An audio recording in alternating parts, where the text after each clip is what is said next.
Assalamualaikum warahmatullahi wabarakatuh.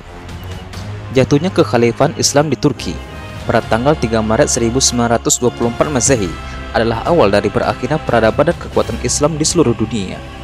Semenjak peristiwa itu, kini negara-negara Islam di dunia telah banyak yang berpecah belah dan bahkan mereka tega membunuh saudara-saudara mereka sendiri. Hal ini yang telah memicu semakin lemahnya kekuatan Islam dan semakin menguatnya kekuatan negara-negara barat. Bermula sejak dari pemerintahan Khulafaur Rasyidin, dilanjutkan dengan pemerintahan Bani Umayyah, Bani Abbasiyah, serta beberapa kerajaan Islam yang lainnya sebelum jatuhnya kerajaan Islam yang terakhir, yaitu kerajaan Turki Utsmaniyah.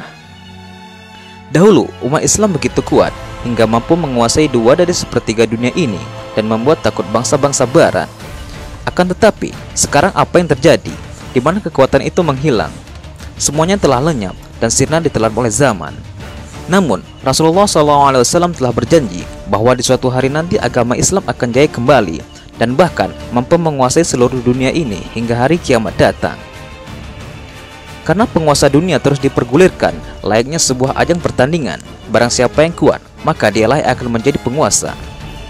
Allah Subhanahu wa Ta'ala berfirman, "Dan masa, kejayaan atau kekuasaan dan kehancuran itu kami pergilirkan di antara manusia sebagai iktibar atau pengajaran." Berdasarkan ayat di atas, jelas bahwa Allah Subhanahu wa Ta'ala menggilirkan kejayaan dan kejatuhan suatu bangsa dari dulu hingga kini. Asy-Syahid Hasan Al-Banna pernah mengatakan, kepemimpinan dunia dipegang secara bergilir oleh orang dari timur dan barat. Sejarah telah membuktikan kejayaan suatu bangsa dipergilirkan antara timur dan barat, bermula dari bangsa Kipti, bangsa Yunani, bangsa Farsi, bangsa Romawi, kemudian bangsa Arab, dan kini Amerika yang sedang menurun pengaruh kekuasaannya hari demi hari. Jika diikuti susunan timur barat ini, giliran bangsa yang bakal menguasai dunia selanjutnya adalah bangsa timur. Inilah beberapa bukti bahwa kebangkitan Islam akan berawal dari Indonesia.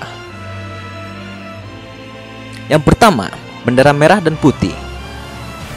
Tsauban radhiyallahu anhu berkata, Rasulullah SAW bersabda, "Sesungguhnya Allah menggulungkan bumi untukku sehingga aku bisa melihat timur dan baratnya, dan sesungguhnya kekuasaan umatku akan mencapai apa yang telah dinampakkan untukku.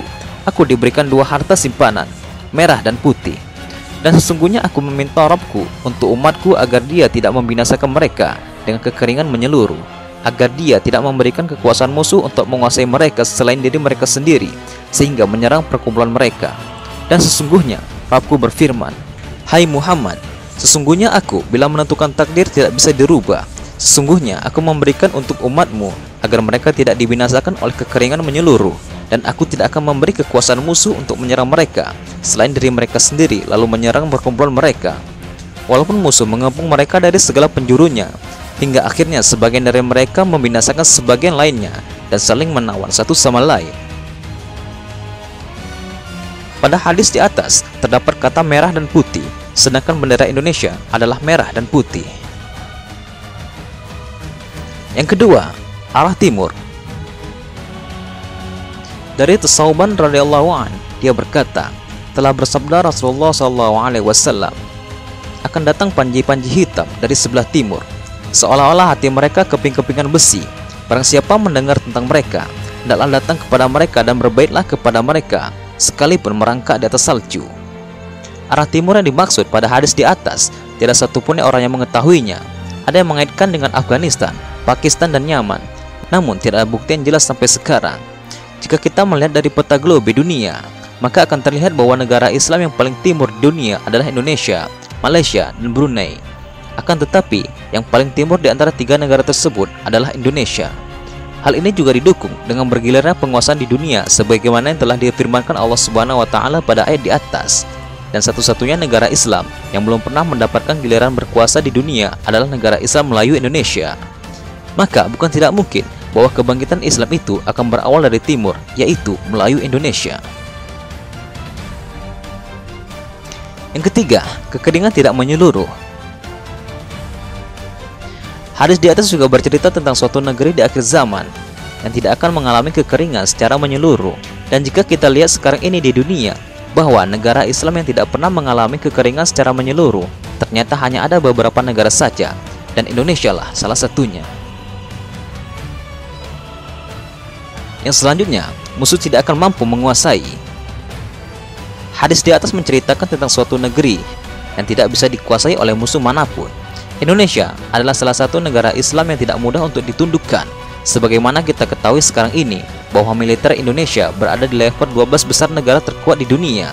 Jadi tidak heran lagi bahwa musuh manapun tidak akan sanggup untuk menguasai Indonesia. Yang selanjutnya, mayoritas muslim terbesar. Negara Indonesia adalah negara terbesar ke-13 di dunia, dengan jumlah penduduk mencapai 260 juta jiwa. Dari semakin banyaknya jumlah penduduk tersebut, kira-kira penduduk muslim mencapai 207 juta jiwa. Dengan jumlah yang sebanyak itu, sehingga menjadikan Indonesia sebagai negara muslim terbesar di dunia. Semoga saja tanda-tanda itu akan semakin menambah keimanan kita kepada Allah Subhanahu wa Ta'ala.